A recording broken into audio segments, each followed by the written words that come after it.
Hey, quiet down. Today, we're in a special place where Scarlet Witch's powers are on full display. If Scarlet Witch doesn't catch us, we'll be discussing all her powers in detail today. If you're ready, let's begin. Power 1. Chaos Magic. We could call her the woman who single-handedly reshaped the multiverse. In Doctor Strange and the Multiverse of Madness, Wanda showed us many of her abilities. Red energy waves, physical manipulation, mind control. Run. All of these powers come from chaos magic.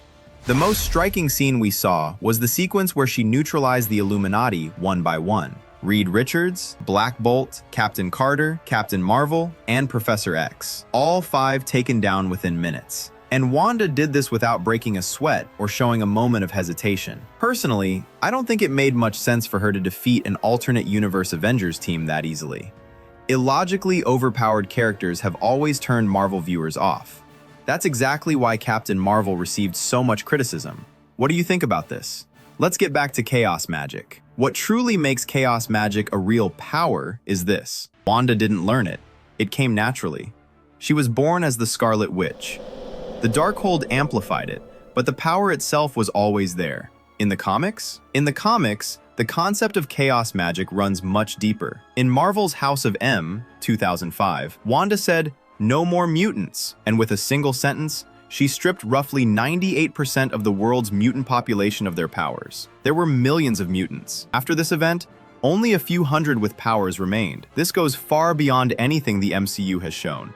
This is literally writing over an entire genre. But here's what's really interesting. In the comics, chaos magic is connected to an ancient being called Chthon. Chthon is considered the first sorcerer in the Marvel Universe and the source of chaos itself. Wanda was marked by him before she was even born. So this power isn't just a mutant ability, it's a legacy on a universal scale. Now think about this. The MCU only hinted at this connection. They implied a link to Chthon through the Darkhold, but never fully explained it. Was that an oversight, or was it left intentionally? Power 2.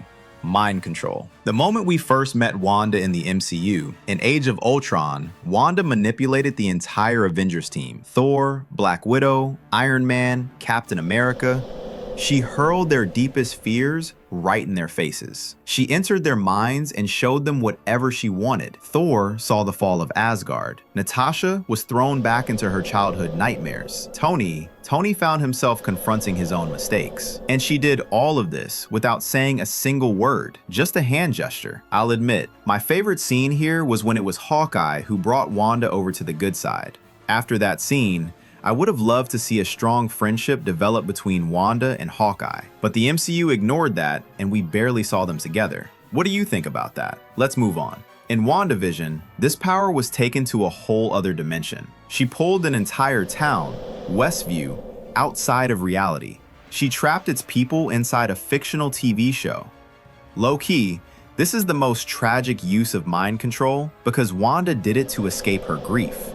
Unconsciously. She wanted to be a mother, and a whole town paid the price. In the comics, Wanda's mental powers were explored much earlier and on a much broader scale. Starting with the Vision in the Scarlet Witch series, her abilities of mental influence and reality warping were defined separately. One key difference, in the comics, Wanda could create alternate realities that affected the entire universe. The world in House of M is the greatest example of this. Millions of people were living inside a new reality, and most of them weren't even aware of it. MCU's Westview is small by comparison, but it was told with far more dramatic power, and that is a smart choice on the MCU's part. Power 3. Reality warping. In Multiverse of Madness, Wanda's reality warping power reached its peak. This is me being reasonable. Interdimensional travel, suspending the laws of physics, reshaping matter.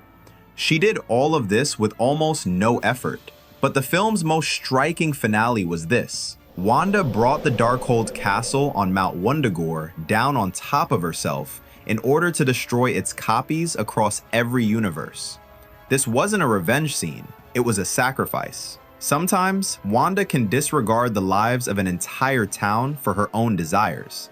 And other times, She can reach the point of self-sacrifice. She might be the most morally gray character in the MCU. Do you think she's a good person or a bad person?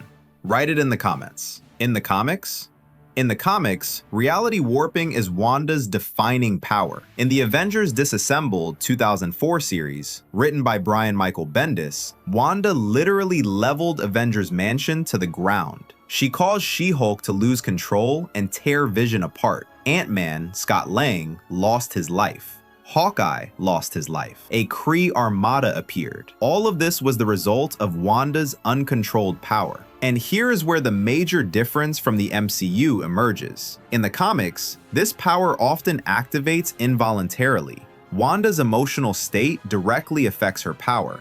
When she's in pain, reality begins to shake. This makes her both more dangerous and far more tragic as a character, because she's not a villain. She's just a broken heart. Power 4. Probability manipulation. Hex powers. In the MCU's early days, particularly in Age of Ultron and Civil War, Wanda's red energy fields were actually altering probabilities. Enemies' plans would backfire. Vehicles would react unexpectedly. Everything seemed to take an unlucky turn. But the MCU never explicitly defined this power. It remained more of a visual element. She's doing the red thing, and that was that. This power was a bit shortchanged, low-key. It's almost as if the writers looked at each other and said, "How do we explain this?" and then decided not to. In the comics, this is where the comics are far more precise. Wanda's original power, from her very first appearance in the 1960s, from that first version created by Stan Lee and Jack Kirby, was defined as luck manipulation. An enemy's gun jams, the ground gives way, an unexpected chain of events unfolds. These aren't coincidences. They're probabilities that Wanda unconsciously manipulates. Over the years, this power evolved into chaos magic. The character grew, became more powerful, and deepened. This evolution is actually a wonderful example of storytelling, organically developing a character over decades. The MCU had to do this in an accelerated way, but it captured the essence. Power 5, Sorcery and the Darkhold. Far more deeply explored in the comics. In the MCU, a brief mention. We saw the Darkhold in the finale of WandaVision and in Multiverse of Madness. Wanda read it, bonded with it, and it changed her profoundly. The film summarized this as the book corrupted her. Quick, effective, but surface level. They had to compress one of the most complex power sources of the character into just a few scenes. In the comics, Wanda's journey through sorcery is far longer and more layered. Agatha Harkness was her teacher. This exists in the MCU too, but in the comics, this relationship was developed across years and countless series. Wanda went through every stage of classical sorcery training. In the 2016 Scarlet Witch series written by James Robinson, it was revealed that Wanda is actually a true witch. Chaos magic was redefined here as the energy of the world and of womanhood, an ancient power that male sorcerers could never discover. This elevated her to a level beyond even Doctor Strange's reach. And here's something truly fascinating. In the comics, Wanda sometimes lost her powers entirely and returned by learning sorcery from scratch. This makes her story far more human. She's not just an all-powerful character, she's someone who genuinely falls and rises again. Power 6, White Scarlet Witch form. Comics only. In the comics, this power was never explored in the MCU, and I think that's a major loss. In the Avengers West Coast series, Wanda transitioned into a form known as the White Scarlet Witch. In this form, her powers were far purer and more controlled. She wielded a balanced energy that was the opposite of chaos. In some series, Wanda was shown to be able to sense the universe's fundamental energy flows and move in harmony with them. This transformed her from being merely a powerful warrior into something approaching cosmic awareness. No red energy, no rage. Just pure, controlled power. The MCU never showed this. Perhaps we'll see it in future projects. Who knows? But bringing this form to the screen could take Wanda's character somewhere entirely new. So here's what we can see. The MCU portrayed Scarlet Witch as powerful, yes, but the comics version is someone who can literally reach into the fabric of the universe and say, no, this is not how it's going to be. And most of the time, she did this without reading a book or memorizing a spell. She simply felt it. In my opinion, The MCU's biggest mistake was wrapping up Wanda's story so quickly in Multiverse of Madness. This character had so many more layers left to tell. The White Scarlet Witch form, the Chthon connection, the true witchcraft journey. None of it was fully explored. My final question is this: do you think Wanda's story is truly over? Or will the MCU bring her back one day? Write it in the comments. I want to open up this discussion.